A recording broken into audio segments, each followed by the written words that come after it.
We're kind of getting ready for a chum fry transfer here out of from the Medbg hatchery over to the remote release site at Deep Inlet. Matt Golden's the fish cultist does a ride along, and one of the first things you do is kind of get the oxygen system set up. He's got a dissolved oxygen meter there in his hand, getting things ready. They haven't started sending fry down from the hatchery yet. We're down here on the boat, getting things set up. So what you're looking at is the top of the fish hole. If you can imagine, that goes down underneath the deck of the boat and basically forms a T. And you can see they have a netting draped in there. And that basically conforms to the size of the shape of the T in the fish hole. Fish are going to come down. There's 4-inch hose here coming up. I'll kind of show you here that here in a second. They're going to be coming down. They've already been staged in a raceway up above. I think either later on this afternoon or tomorrow I'll film the shore side operations. Today we'll just kind of concentrate on the boat. Oops. You gotta have a dog, you know. You can't have a dog and the dog just knocked the boom over and hit me in the head. So it's good to have. And you want to have a big dog too. That'll do. At any rate, this hose comes down from the raceway up there. And exhaust, they hooked it up to this dewatering device. And what it is a plate, perforated aluminum plate, and they can bleed off the water. If too much is going into the fish hole, they can actually open that valve right there and exhaust all the water if they want. And typically you have that shut off just a little bit so the water can kind of wash the fry over into the fish hole there.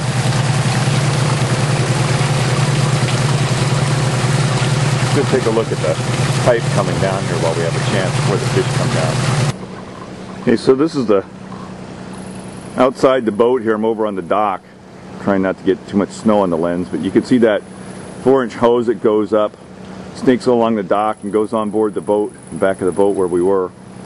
This is just a standard troller slash seiner.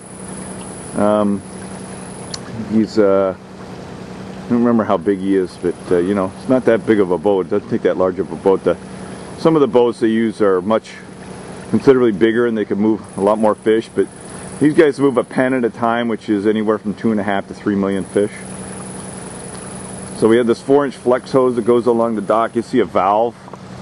There's a valve about part way down there.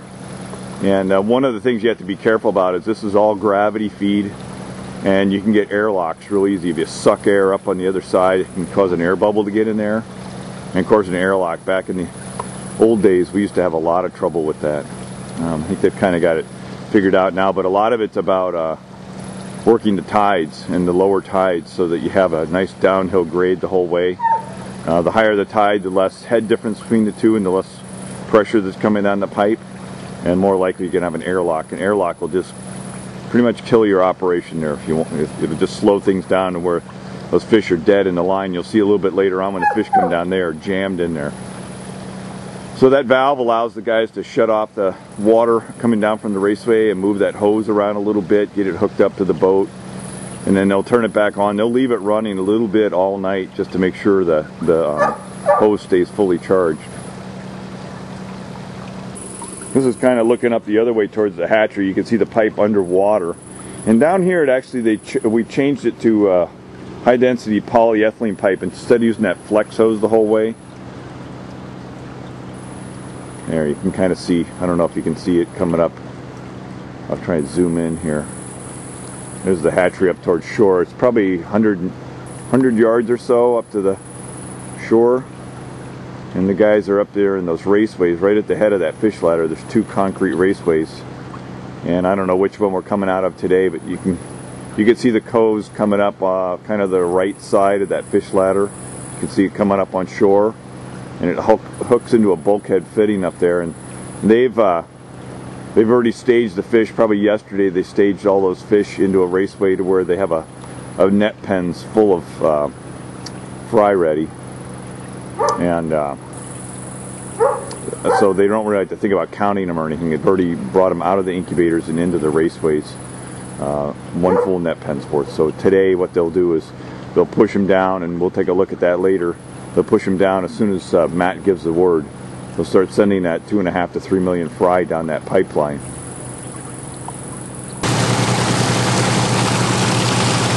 You can see now the fry are just starting to come out of the pipe. They'll be coming out a lot faster a little bit later on. It used to be, when that pipe was new, you could kind of see them coming. But anymore, I can actually see them moving through the pipe a little bit.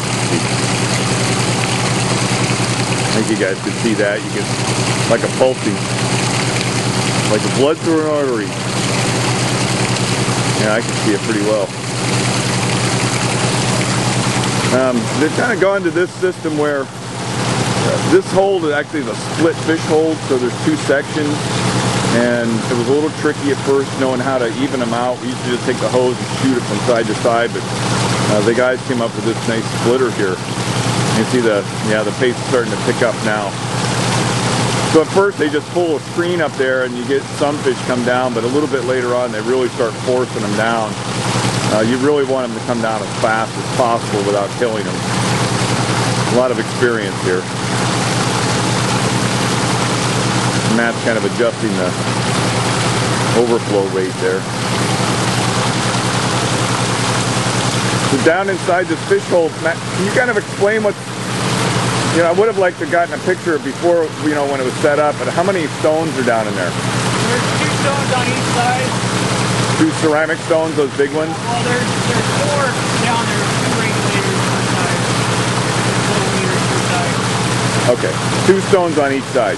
I think there's 4, and then there's just 2 regulators, 1 for each stone. I see. Or 1 for each side.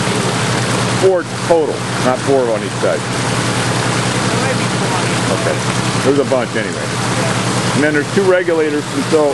Yeah, there's and then there's flow meters here. Right, those are flow meters there. And that's kind of what controls the flow of oxygen to the stones that are mounted down inside underneath these nets. And then those have to go to a pressure regulator, which is there. I'll take a look at that here in a little bit. The pressure regulator there that just steps down to 3,000 psi in those oxygen bottles to something more workable. We talked about those stones earlier in the class. They're very fragile. They're these ceramic stones that put out a real fine bubble. But boy, you look at them wrong and they break, and they're about $300 each. So you got to be very careful with that fish. The special tool there you're using, Matt, what's that called? The Blue Master 5000. Long time ago, we gave up being too careful with these things. You get 3 million fish to move in this trip, and you need to do it quickly, and they're actually a lot more durable than a lot of people think. And you see the pace is really starting to pick up now.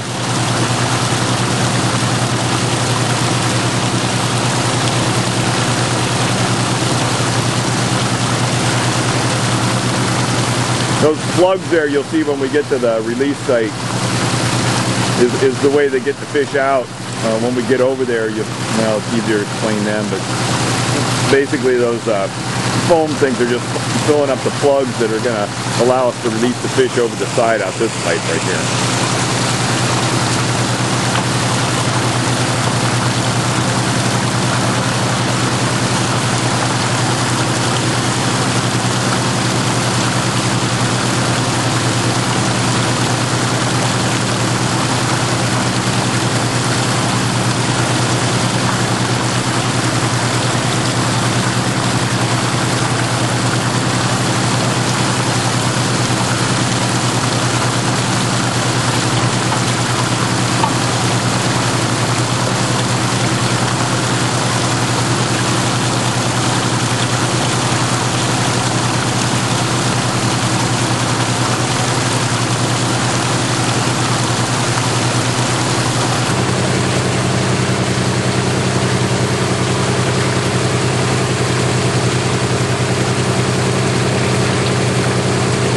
Funny how they pile up right there.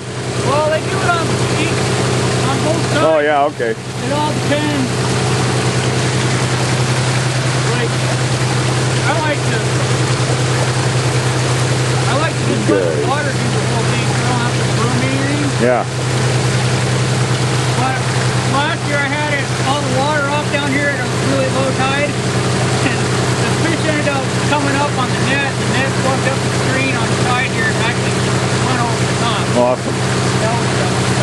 Yeah, it is a bad thing. I mean, what percent yoke do you think these are, Matt? You know? I think these are like 6.5, I think. 6.5? A little on the high side? A little on the high side. Yeah. You want to get it over with, huh? Well, yeah, we've got some other ones up there. I don't know where they're at. They're around 8 to 9%.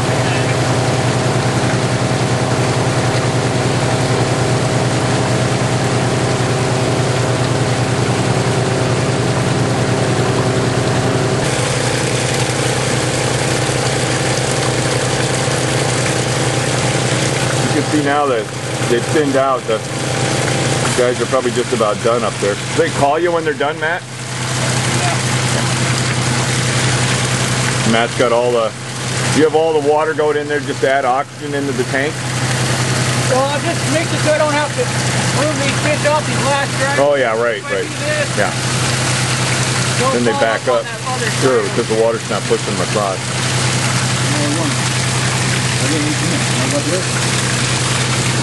The water broom. Yes, it is. Apparently the other thing they have going here is they have an air compressor with some probably coarser stones in there, and it just lays on the bottom and it just creates like a column of air and keeps the fish moving. And then Grant recirculates the water too, right? Yeah. So he's got pumps in there. So how soon is it? Yeah, he's recirculating. I don't want to restrict the spot. That makes a big difference too. In spite of what those guys say, you are important in the operation. So there's pumps inside the fish hole that also just move the water around and keep the fish stirred up. It helps distribute the oxygen quite a bit too. So those stones are in fixed position and you get a heck of a lot of fish jammed into a small area. I should get an underwater camera. Wouldn't that be something to see what it looks like down inside there?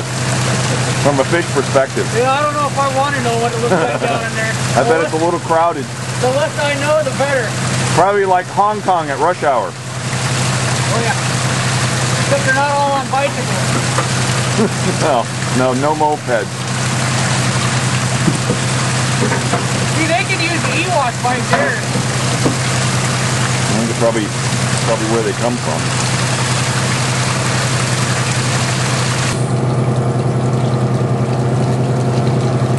Look, close-up of the regulator. I don't know if you can see that or not. It does freeze up when a lot of air is going through, a lot of oxygen is going through it. So right now we're about 2,100 pounds or so. And how much do you use per trip, Matt? A couple hundred pounds? About 500 pounds. About 500 pounds a trip, so we'll kind of watch that as we go along. That's one of the things the guys have to watch. A lot of things you have to tap it like that, plus to keep it loose. I always carried a spare on board. It's very fundamental to the operation. So that's reducing the pressure and kind of giving you an idea how much is left in this bottle. And then the flow meters are kind of like a distribution, like a valving system, right?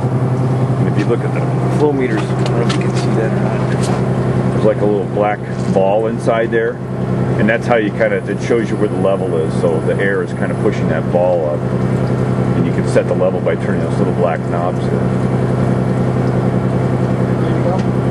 I think Matt's untying the boat. I think that means we're ready to go. Yes, it does. Yeah. And the other fundamental piece of equipment is this dissolved oxygen meter. There's also, this one happens to be a salinity meter as well.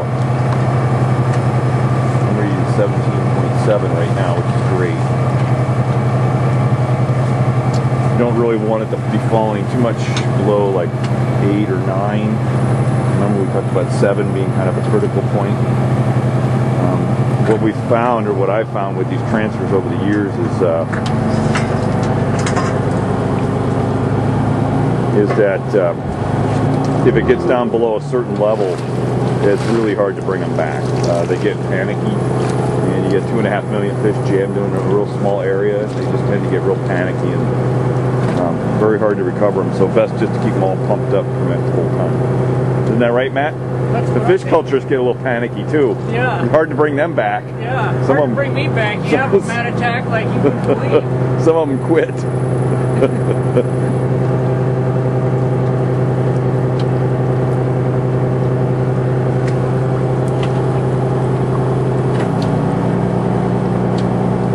you can see the air. I think that's the air from the air compressor, right? Yep. That boiling right there. And we had that problem back in the old days. We had problems with the fish getting down in the corners, and we never really lost too many fish, incredibly, but I think the potential was there. We'd have to pull up on the net. We'd maybe grab the net and pull up on it a little bit. So this is the compressor stone. Yeah, so that's like a less expensive carbon stone. It used to be that's all they ever made was those carbon stones, and they put out a pretty small bubble, but not nearly as small as the other ones. So you can see the fish are already starting to pile up there. Yeah, yeah. So for this purpose, those carbon stones are just about perfect. They're a lot less expensive and put out a real coarse bubble, which is really the mission there. So now we're pulling away from the complex. It's what, about an hour? Hour and a half. Hour and a half over.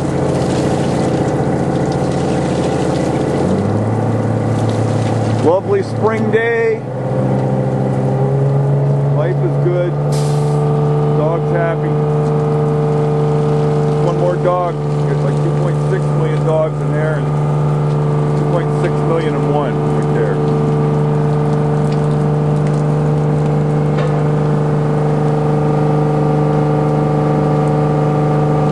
One side does better than the other. I don't know if you want it. No, oh, that one's boiling more? Holy mackerel, yeah. This one, no, I mean, once we start going and there's air trapped up forward and comes back. Oh, I see. But this one puts out, this stone puts out more air than this one. Okay. So you get more fish piled up. So if I have more fish piled up on this side, I'll just switch the stones around. Right. Sometimes for long trips, I know Lon, back in the day there, if you have to go for like 3-4 hours or longer, 6, 8, 12, carbon dioxide gets to be a problem, especially like more for smolts and stuff. And guys will have like aerators in there, like things that it pulls water up and then spews it back down and kind of does some carbon dioxide stripping. Really important, like for long trips, I think, in enclosed vessels and stuff. This for an hour and a half is not too bad. I think some of the die pack has to go. Some of those trips are, I know, 4 to 6 hours chum transfers out to the remote sites. Yeah, that was tough. Yeah. Gets to be a challenge. Yeah, well, it's also a good thing not to put the guy's first transfer on and have all with the empty oxygen bottles left in. Yeah, empty oxygen bottles is not good. No, I did that. That was my first trip. I had 6 bottles and all of that left for 500 pounds. It's something, well, you learn from that, don't you, to go around and kind of check them a little bit. Yeah. I remember getting a bottle of argon one time. Nice. Yeah, luckily I didn't use it. Well, the oxygen regulator won't fit on it, so, but still, you want to make sure you got plenty of backups. Probably a spare regulator. And Yeah, I don't even know if we have one. well, maybe I shouldn't have said that. Oh, well, we already broke the boat down once this year. Yeah, that's right. Sounds good now, though. Not to help on there,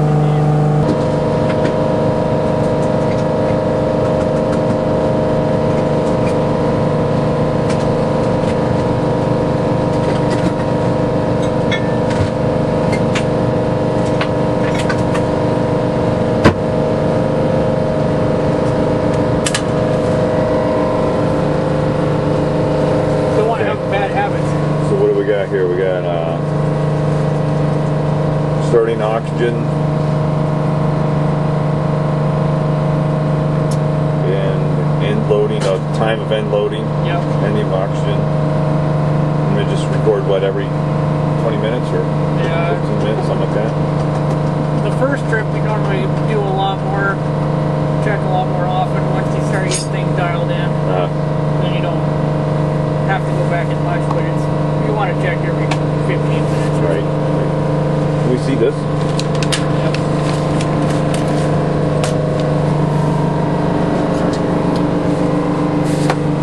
So this is kind of a layout of the remote rearing site complex. That's where we're going today, right here. Up there. And you kind of have, so you don't really have numbers on there or anything. No, I don't have trip they are. Yeah, I don't have numbers of fish per pen. Yeah, so this is number 1 through 10 and 11 through 20. The barge complex, when we get out there, you'll see that barge complex in the middle. These are the feed vans. And there's a little clubhouse here. Hydraulic pack there, just to kind of orient you. 20 trips. And how much? 2.5 to 3 million per trip? 2.5 more? Yeah, about 2.6. We'll end up with about 52. About 52 million. Okay. And this is trip 15. Trip 15. So we're getting there. We're about 15 minutes into the trip here. Everything's fine. The dog's good. Turning into kind of a corner and heading west now. Fish are all fine. Sea lions out there. That's the old pulp mill. Have you ever been to Sitka? I don't know. It's actually the new hatchery is the blue building way off to the right there. Maybe you can't quite see it. I'll have to take you guys on a tour of that here one of these days. Kind of a mess, but it's interesting to see it now.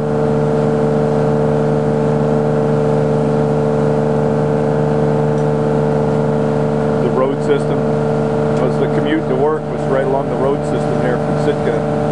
All along there, you go around, circle that cove, come along the tree line there, and kind of straight back. There's a lock gate there, and about another 3 miles there's an access road that takes you to the hatchery. One of the best commutes a guy would ever have in his life, I think. Did that for 20 years. It's good. Matt and I were telling some stories about things that can go wrong with these transports, and I think I told you, in fact I know I told you guys that back in the day there we never had DO meters.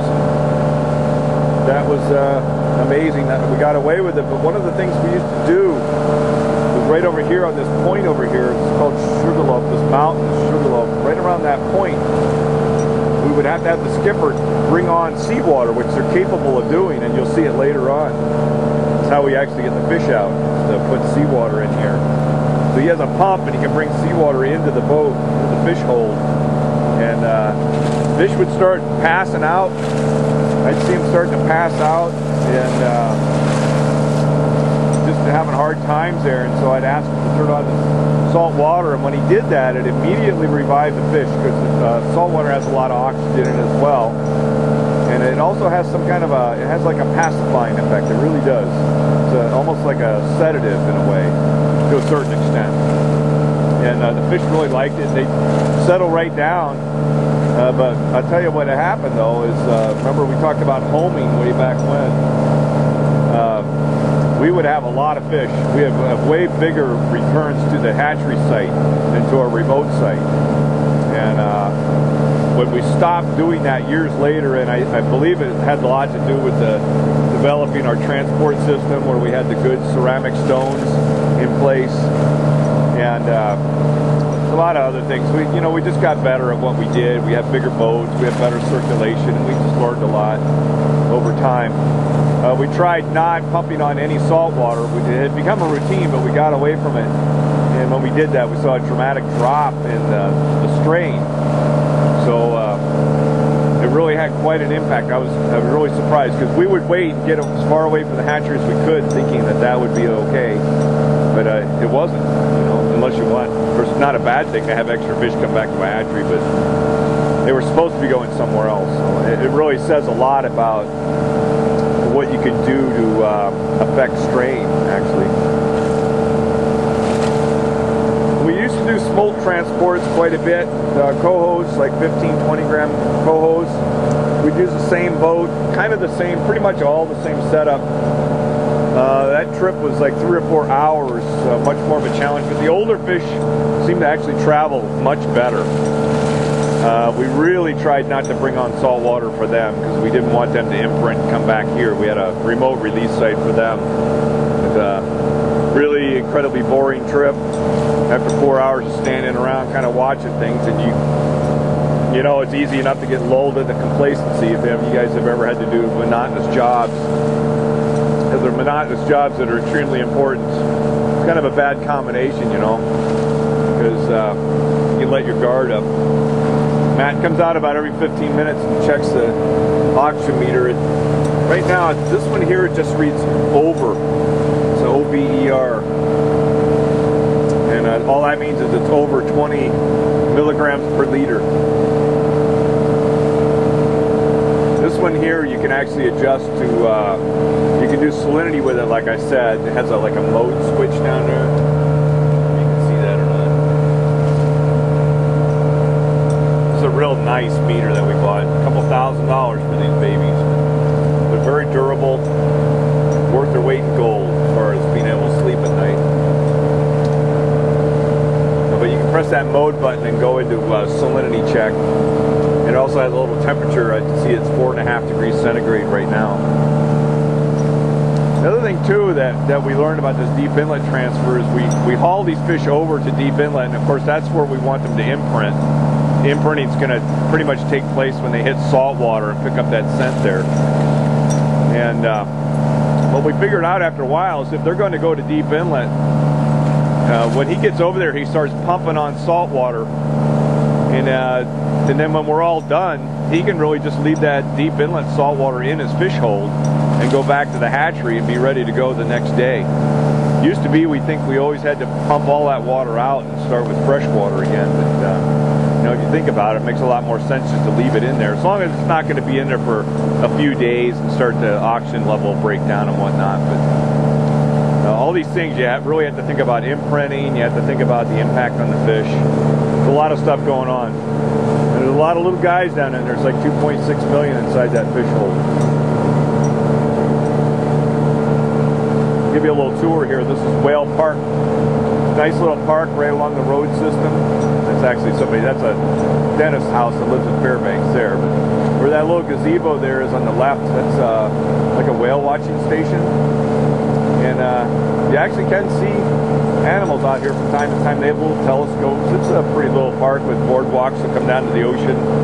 That's Sawmill Creek Road.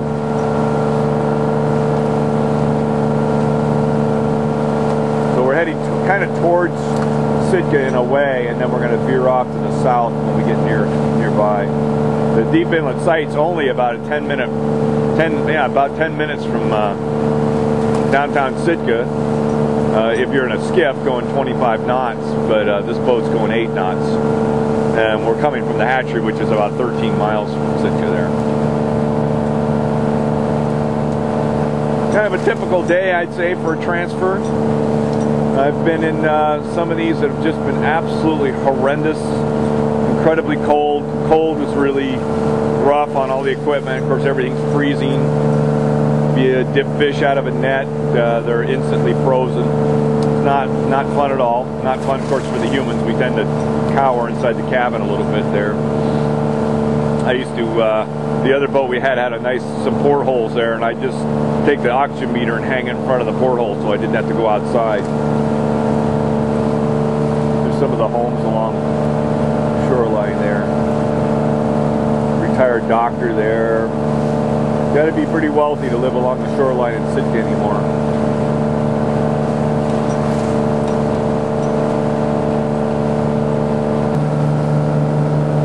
Probably a little more than halfway. Now everything seems to be fine. The fish are settled in here. Everybody looks pretty good. Guys are boiling around.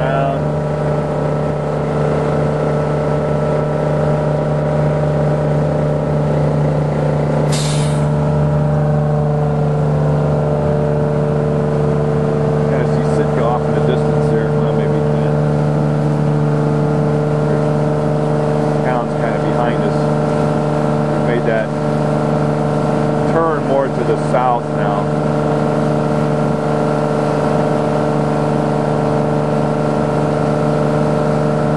Fairly protected waters pretty much the whole time. Open ocean, these are islands out in front of Sitka. Open ocean is out this way, so we're able to sneak in behind these islands. It's really close.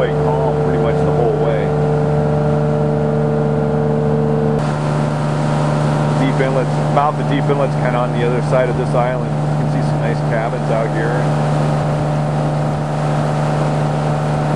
I'm going to go up around the point.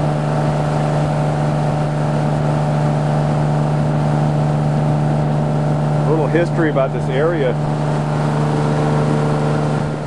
On the other side of these islands is, and out, kind of out in front here, is NSRA's, their cost recovery area. So you release all these fish way down in this long fjord, this deep inlet, but when they come back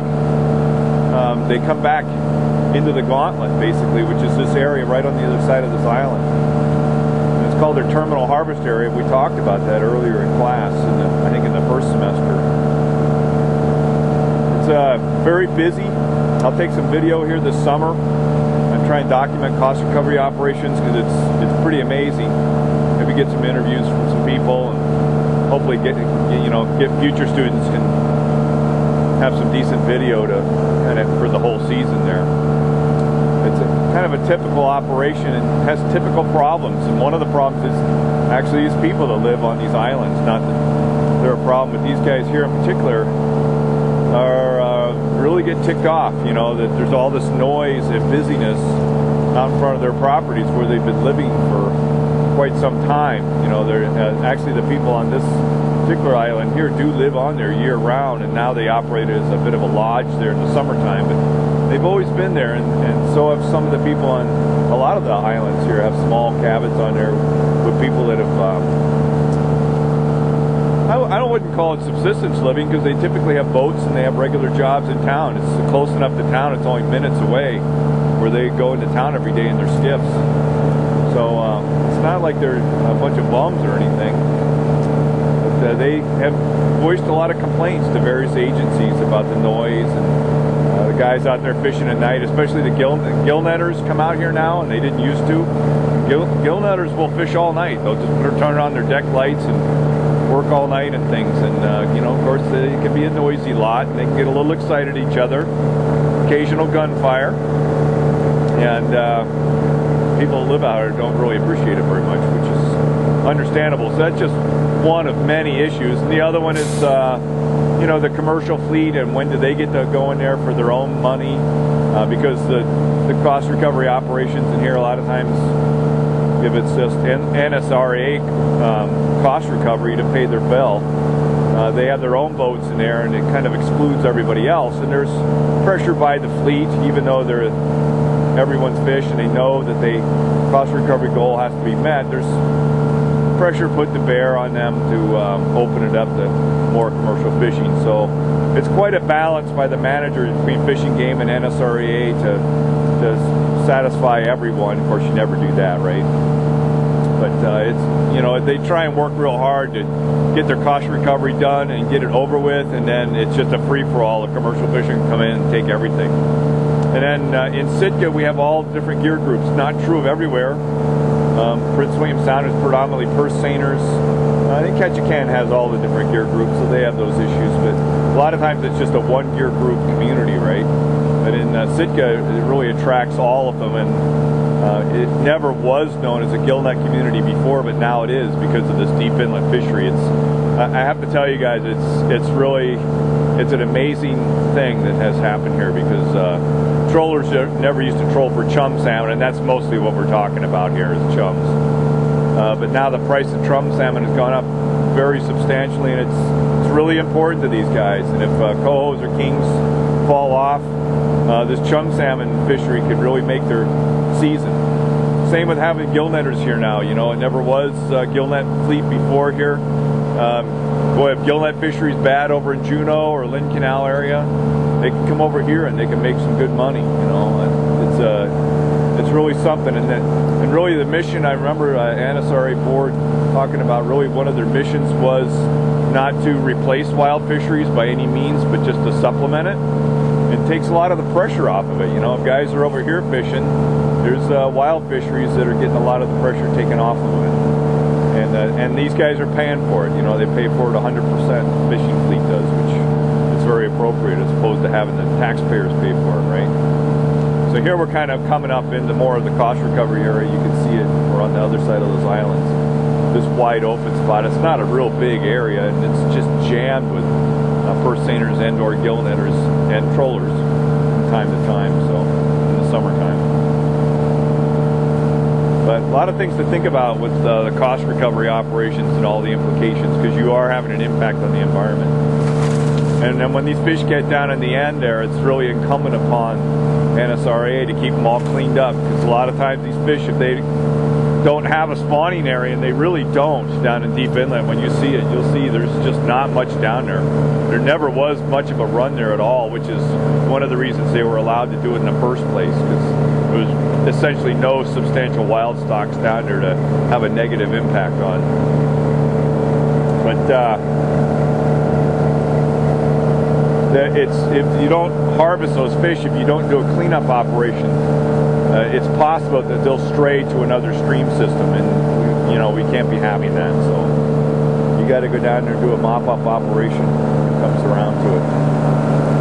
Coming up, just deep inlet, mouth of deep inlet, just around this point up here.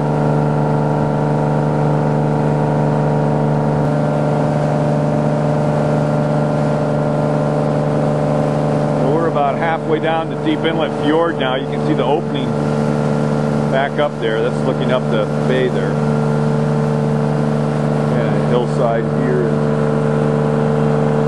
The end of deep inlet's coming up ahead there. Grant just turned on the seawater. We're kind of busy chatting there and kind of forgot to turn it on right away, but normally he'd turn it on a little sooner, and I can see that the water's starting to well up here a little bit and fill up. So it'll fill this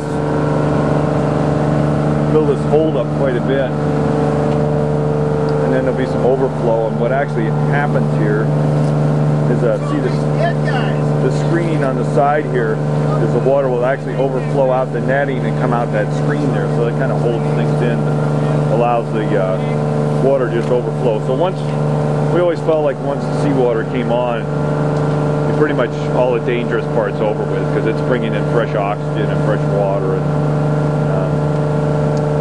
fish would be in good shape there. Kind of a nice morning, actually. I lived out here for many years. You'll see they have a barge and living quarters, and the gig is you could start anywhere from the first part of February, maybe the first week or so, and it used to extend to around May 1st, and all the fish would get released at various times. When I was out here, it was maybe only 6 or 8 pens, and now there's 20.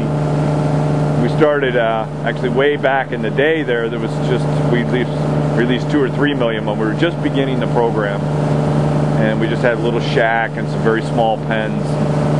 That was kind of the beginning. And here's the end of the inlet down here. I think I see some deer on the beach. There's always quite a few. Really, really beautiful spot down here. It can blow like crazy, but it's very serene. Really good work, actually. I enjoyed that.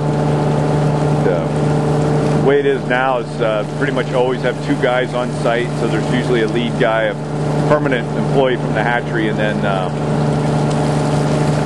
usually like an hourly person. I'm sure they got some guy from Pennsylvania, I guess. Just for safety's sake, really. I mean, well, with 20 pens, there's always a lot of work to do. Back when I was doing it 8 pens, you could go feed and then read for about an hour and a half, and then go feed again and read for an hour and a half. There wasn't a heck of a lot to do in the early times. And then as the season progresses and the fish eat more, as you guys know, you've done the math enough times, get 2.5, 3 million fish in a pen, it becomes a lot of chow once their weight goes up, and then the water temperatures go up. Remember that specific daily growth rate goes up, all that stuff.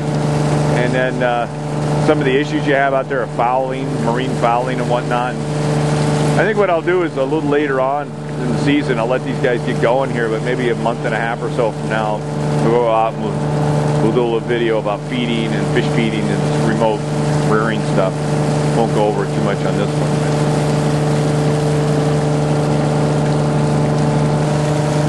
You can see the salt water's brought that all the way up now, and it's overflowing. So these fish are going to be in good shape now. down near the site now, and the skipper's going to pull the boat up. He's got to bring the starboard side around to the pen. These guys have had all, well, they looks like they have a flag there marking the spot. It's helpful. Didn't used to be a big deal when there was only 8 pens. But see, it's not a real big complex as far as stuff goes. There's 2 ladders of pens there, 2 rows. You can see that in that. Little living quarters, and then they got 5 container vans, each with about 20 metric tons, so it's like 100,000 kilos out here for starters. And they have to, you have to reload that twice now, Matt? Feed? Yeah, 2 more times after the first time. Carbon stones being taken out. Yeah, it's about, I think it's 114,000 kilos. Here, I think, for chum. Yeah. And another 10,000 or so for the Chinook. 114? 114,000. Oh. Well, there's 100,000 right there, isn't there? Oh, 50. Oh. There's only 10 tons in each one of those?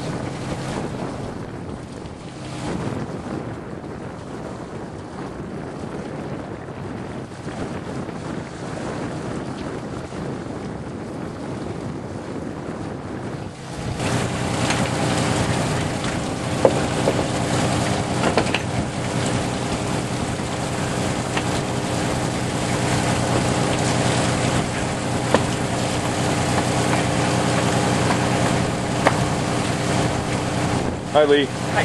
No swearing today. Okay. Just for class.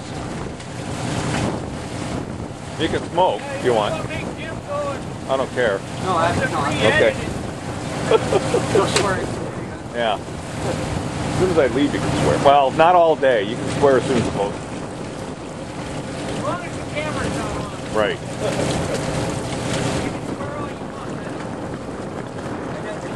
Well, generally speaking, fish cultures don't swear. Matt. Me especially. I'm trying to paint a rosy picture here. Everything's always rosy and That's fun. right. It's always warm and dry. There's a lot of advantages to this kind of work. You never get wet. You don't get wet, your hands don't get cold. The pay is phenomenal. Oh my God. Coffee's always a good quality coffee, if you like it, or chai tea, if that's your... You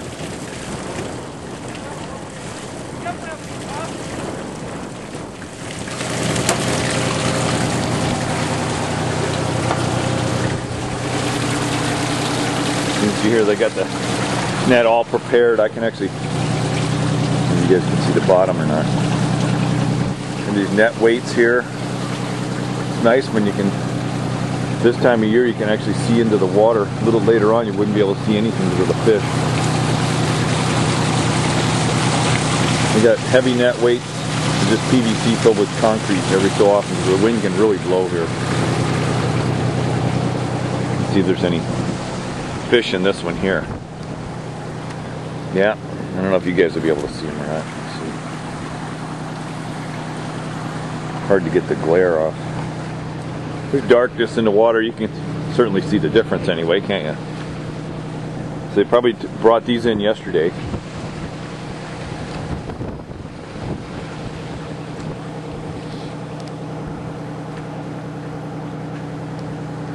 A lot of work. Just doing the feeding, you can imagine, 10 pens every hour or so, every hour and a half. Got anchor lines to think about.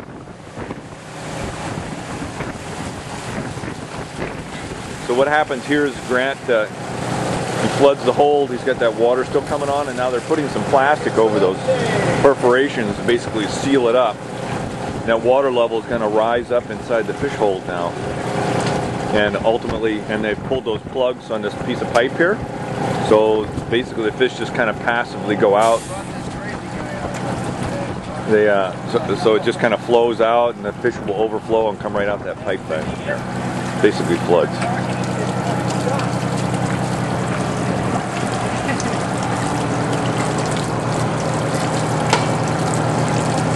No, they haven't pulled the plugs yet.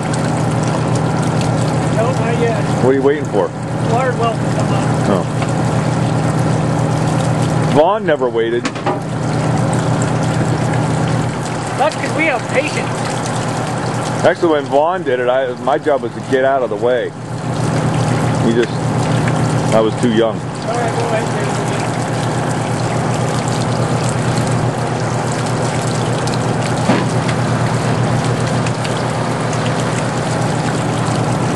In the beginning, all those nets are tied down inside the fish hold on pulleys and whatnot, so you can't keep them stretched out.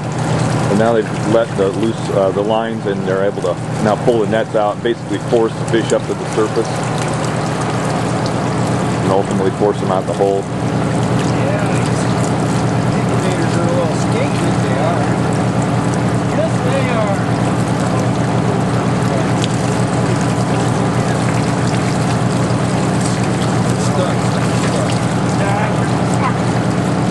Hey. There you go.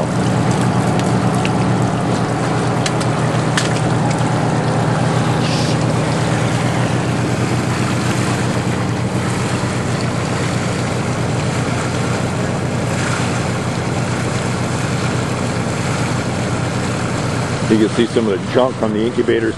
That just happens, you know, you get old eggs and whatnot in there after being in there for, what, since last September or so, right? There's always a little trash inside the incubators. They had some incubator problems hatchery this year. Doesn't always happen. It gets very frustrating because everything's dark and wet, and you got a lot of animals in a small area, and things go haywire. Things can go bad pretty fast. So.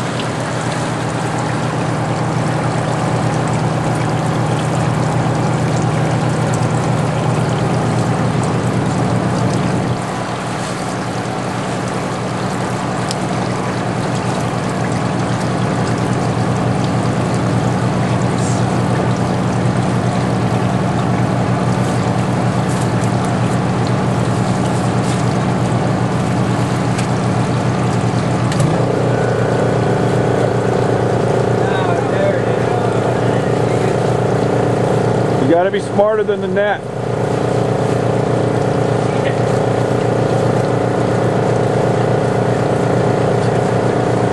Thankfully, one of us is.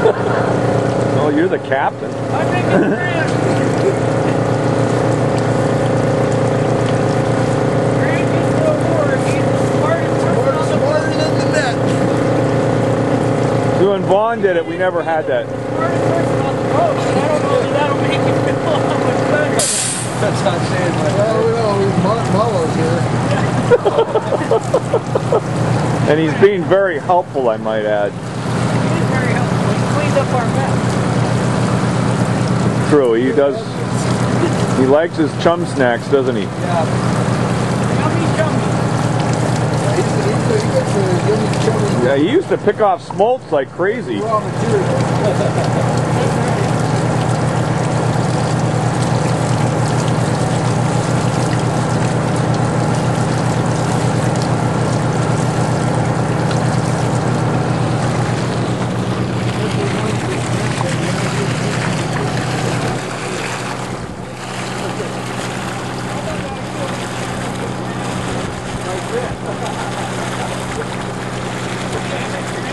The fish are coming out pretty good. Some of them you can see they're kind of passed out a little bit, and of course there's a handful of guys that aren't going to quite make it, but for the most part they're coming out really nicely and spreading out. You'll see a lot of them taking gulps of air and hitting the surface in the beginning there. And for the most part they've already filled their swim bladder. That happens as soon as they come out of the incubator and they load them in those raceways overnight. That's really the kind of the time when they are filling their swim bladder, taking that first gulp of air and getting that taken care of. What we found too in the past was it was always good to get them out at least the night before.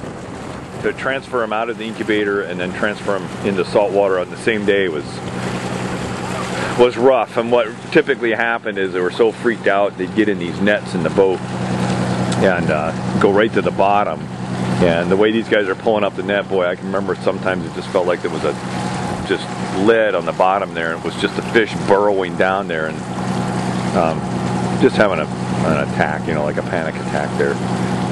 And putting them out the night before and letting them get used to being outdoors in the light and whatnot, and in the freshwater environment like that, it was really a good safety factor. I think they found that at Dypex had a lot of problems over the years. Various aspects of that.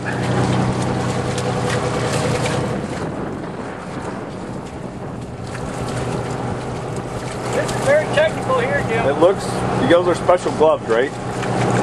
Actually, they are. We have special gloves for everything.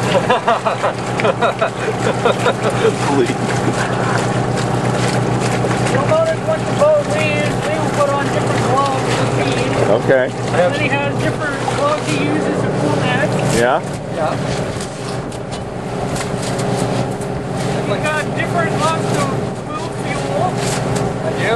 Yeah. Put this in, right? But Lee is kind of a clothes horse, though, isn't he? It's different. It's not, all you guys aren't like that. City guys. So were you out for a walk there on Sunday, Grant? Out of the, yeah. Were you? Yeah, I was gonna go for a walk there. Yeah, I was gonna get some water. That's too bad that they shut all that off. It's stupid.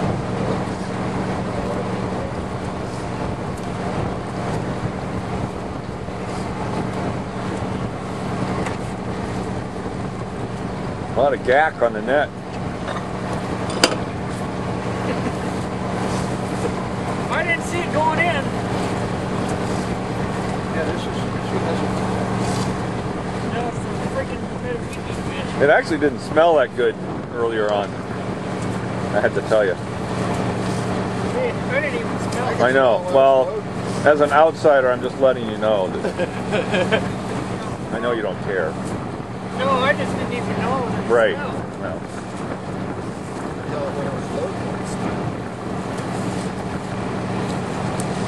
That's not good.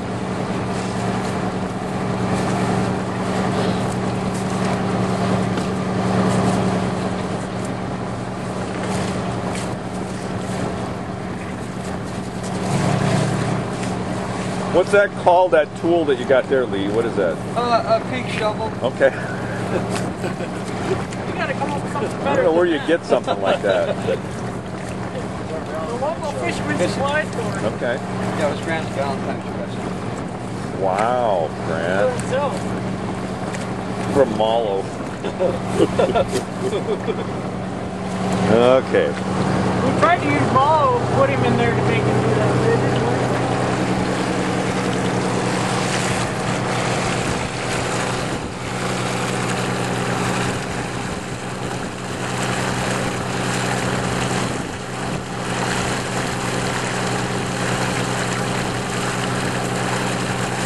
I was going to bring Brad Pitt in for this movie, but I decided to use you guys instead. You don't think Angelina will want to do this yet? Well, no. I think, no, she didn't like taking care of all those kids. Just seem to be doing pretty well.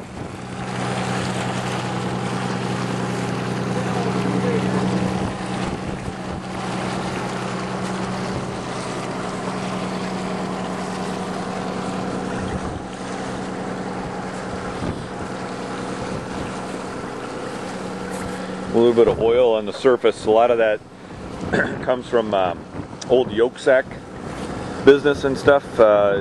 Fish breaking down inside the incubator. It's not always the prettiest thing. This looks a lot worse than it is. You're probably looking at maybe, I'd say, hundreds of dead out of 2.5 million fish. So it's actually quite good. There's certainly always there's a lot of mechanical stuff going on here, you know, between them getting forced out that hole up there. Even during the incubation process, it's you'll see here later on. It's, you know, there's a lot of mechanical damage potential anyway.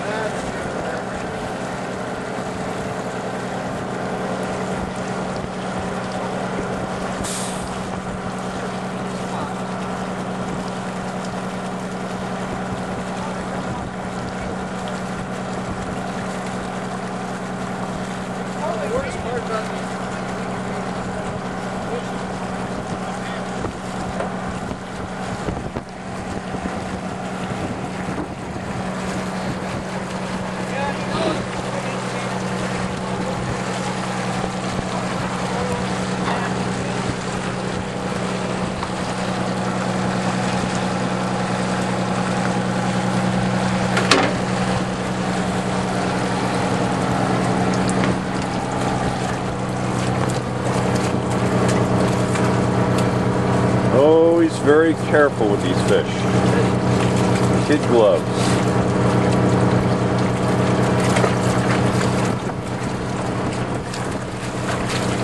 And you're counting those, right, Lee? Yep. Okay. I wasn't sure who was counting them. Yeah, the boats come back now. We're going to reload. He's down there with the hose hooked up. And here's where it ties into the manifold here. Runs underground. And then there's outlet pipes at the edge of these raceways, kind of in between those sections there. And they've staged all these fish here. They've come out of the incubators. And that's a Pensworth raceway. You'll be able to watch them go down this way.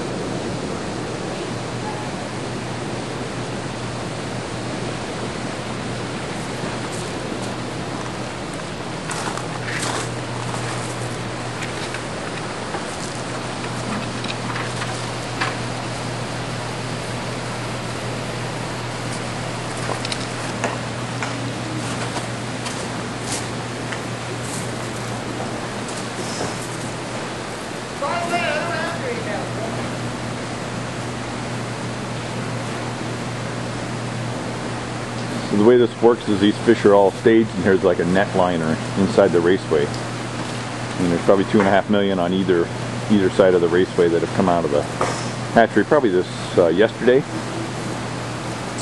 The way we used to do it is we drag a seine through you get a guy on either side of a small seine and push him down, and every time we did it, of the 2.5 million tried to push down, about 1 million would leak through, and then you'd reseine them and reseine them again and reseine them a 5th time. And after about 10 years, we figured out this net liner idea works a lot better. You just put a pole underneath there and kind of work the net up, and it crowds the fish down towards the tail end here. And they'll go out the hole. They got the screen pulled, so there's a hole right there that the fish come out of. And you can see the tide still. They got a pretty good difference in tide here, so this will be good for today. The other thing we do is the fish tend to crowd up on the screens here, and we've had them plug up and almost overflow and have a near disaster. So now we've taken, I guess over on the other side they have a pump. I don't know if you can see that. Maybe I'll go over there.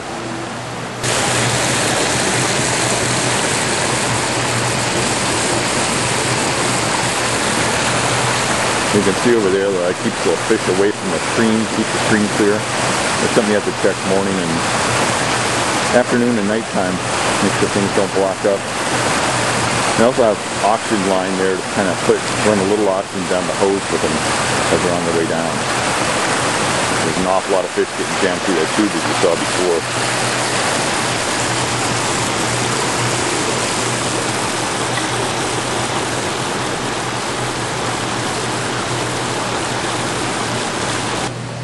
Jack, 9, 10, and 13.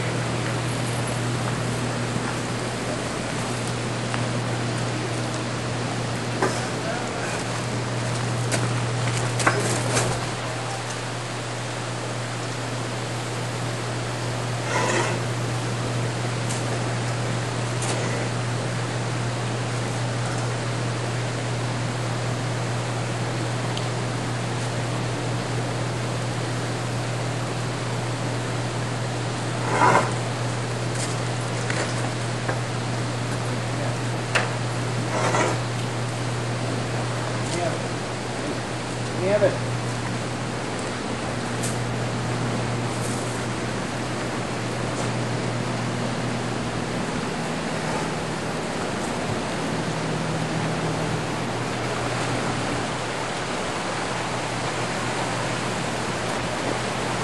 So these fish, some of them aren't quite ready to be taken out of the incubators yet. They do this yolk set pellet sampling, which we talked about earlier in class.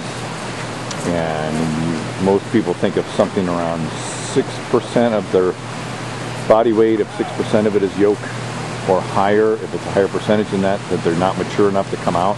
It's just a relative standard that people use, and it really works quite well. Kind of, you can put them out too much younger, like they said the ones on the other side were 7%. And what ends up happening is you put them outdoors, but they don't really want to rise up off the bottom. They lay on the bottom for a while, which eventually they will come up, but you have to just be very careful. And if you put them in the seawater too early, they just aren't going to be able to osmoregulate very well, and they'll die. So it's pretty important not to push things as much as you want to get it over with. It's very, very tempting to push things a little bit harder. So I guess I got to take a break for a few days after this and unload incubators later. And one of the tricks over here is that this is the Medviji hatchery, the Hidden Falls hatchery, uses the same transport vessel. And their stock is later, their water temperature is a lot colder than here. And so their fish are going to come out and be ready to move next Wednesday. And these guys are going to be done on Monday. So I remember it being very tricky trying to get done here without pushing things too hard in order for the boat to be ready over there. Just you know, while we're waiting here, this hatchery is really well set up for moving fish. It's kind of what it was built for. So when we first built the place, we built all these pipes into the ground, come from various places. Some of them are freshwater raceways with Chinook and coho in them, and these two are for chum. But basically this whole manifold system, you just hook a pipe on and turn valves and you can route fish from one place to the other. That's kind of what the whole hatchery was built for, was to move fish. And it's always the idea. And you can see that polyethylene pipe there. The flex hose is nice to use just to be able to make turns and whatnot, but polyethylene is really, well, it's a heck of a lot cheaper. And it's a lot more durable too, so that kind of runs down to the dock. And flex pipe at the end there that you saw. This goes pretty well. We like to leave we always left the lights on. Kind of helps the fish at night. They're really attracted to light, actually, and it keeps them away from the tail screens, along with that water. And we usually had air bubblers in there as well. When it gets really cold, you know, like way below freezing, it gets all kinds of excitement there because water splashes and freezes, and airlines freeze up, and had a lot of close calls, but I don't recollect any major disasters, just a bunch of close ones. So.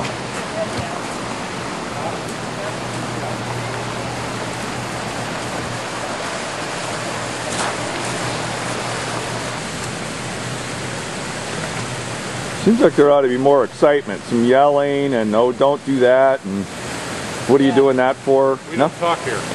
Oh, there's no talking. This is no talking. You must focus. How about the stink eye? Can you give the stink eye? See that one fish I missed? Hand signals? Yeah. I bet there's a few hand signals. Oh yeah. Maybe just one. I don't know. Oh, it's actually been pretty calm. Okay. It's been pretty calm. Well, Rich isn't here, I noticed. Exactly. I didn't say anything. That was his job, what you're doing right there. And maybe that's what I'm remembering. It is. Okay. Yeah. All right. Moved on to more important. Yeah. It was don't do that, and why are you doing that? And slow the beat down. There was that, and sometimes hurry up. Something about a door. Don't close the door. Yeah, the door. Don't open the door. The door. Yeah, there's that. That wasn't with this one. A good one I remember here is we were pushing and pushing those fish, and they just wouldn't, nothing was changing. We'd wait, and nothing was changing. And of course I was getting a little excited, like I wanted to get it over with, right? Yeah. Somebody forgotten to turn the valve on down at the other end. So they weren't going anywhere. Uh-huh, yeah. But we were sure pushing hard though. We had the mink incident too. What's that? The mink incident? The mink was, yes. That was impressive. That was, It came out in pieces. yes it did. Fish were going down really, really slow out of that side, I think it was. It was what? Yeah, it was that side, and we could never figure it out. We ended up excavating there's a 90 right down here, or was anyway, and Still is. had a piece, had various parts of mammal in there.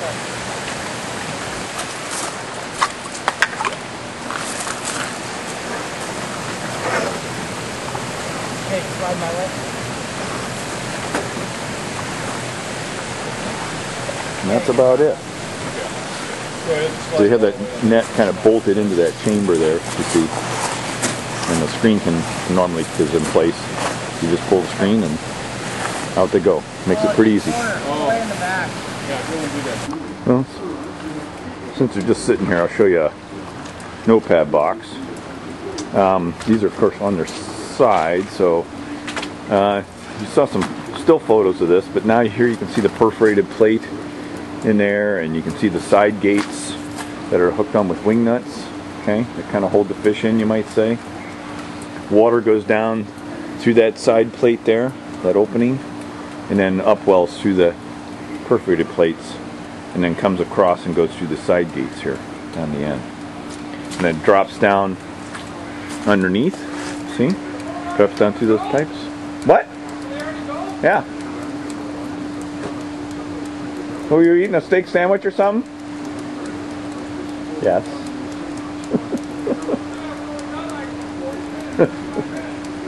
And then it drops down from there into the next box.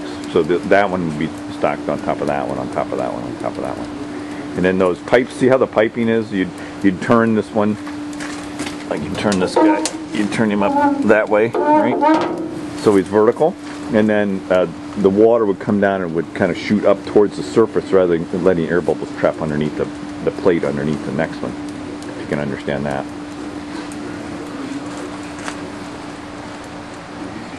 And you got a whole tub full of this bio-ring substrate, I guess, as long as we're here. And here's some of the plastic rings that they've already washed. And I don't know if I can hold this out here, but you can kind of see the size of them. They're 3.5 inches. And this is probably the standard substrate. There's this other stuff called bio saddles, which is real similar. I've always kind of liked these. But these guys are cleaning everything. As you know, once you unload boxes, which we'll see here in a second, next thing is to get everything all cleaned up and set up for the next go round. Let me show you some of the stuff here before they start unloading these boxes. This is everything. Got red lights on in here, so you can't see too well. But that's kind of the way it rolls. You got water coming in at the top and flowing through this out the side. You can see underneath there. Maybe you can see the plumbing coming down and dropping in the next box and down in the next one there. There's row upon row and upon row of these things. These guys have, there's two different water sources, but one's just recirculated in case there's an emergency. And then the other one's just regular stream water. So in this particular room, they don't have the ability to heat or cool water. This box here, the head box, would allow you to recirculate. So all the water from the bottom box here flows through some underground pipes into a sump that's built into the floor here. And then you could turn on either one of those pumps and run it through, that's like a degassing tower. I don't know if you guys can see that or not. It's kind of tough here in the dim light. Degassing tower up there, and you could reuse water if you needed to, if you got into a jam. And you'll see here a little bit later here, you'll see them using this hoist here. It's a little different in each building, and I think they go to different facilities, they have different ways of moving things around. We get a pretty good look at how this works here later.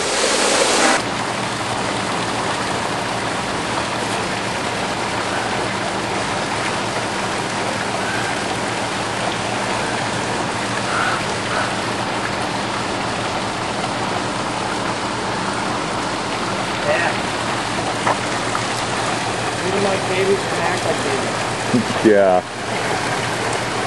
I can only remember one time when we killed some fish.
Magma. A little bit. A little bit, not too bad. So how do you get the rings out of there? Oh, you'll see.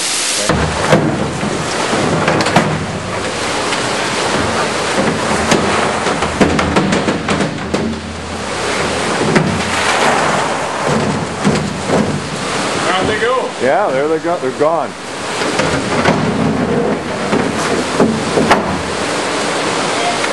No carrying basket. Nope. Look at that.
Turning my,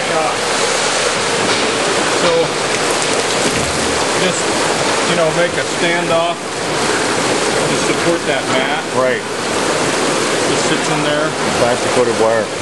Yeah. And then that mat material you found. And it just slips right on top of there. It's like a coarse filter for anything at all that might come over. Yeah. So that way, you know, because before it would occlude right at the drain. Yeah. And then they overflow this way. Right. Then the other thing is they're wider down here than they are up here. So if the mat isn't wide enough, there could be a spot where stuff got over. And then it's real easy to see what, you know, how the thing's loaded up. Right. We have problems with this time of year with the, I don't know if you get, the students can see the dimpling on the surface, but the fish get a little excited and they'll, I saw you earlier cleaning off the side gates and stuff. We've had the lights on in here now for, you know, over a week, and so they're all pretty used to it. The first couple of days they get excited. Seems like it's a lot easier on them once they get used to it. And a lot of the stuff on the screen now is just dead stuff that they picked up.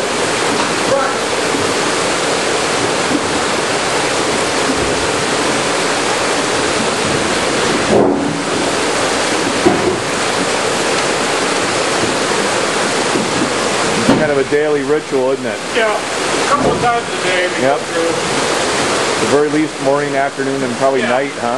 Right. Yeah, you gotta watch them. Most of the winter it's not an issue. It's just as you get into No. December and January, But I want to spend the money. Ha! Imagine.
this is nice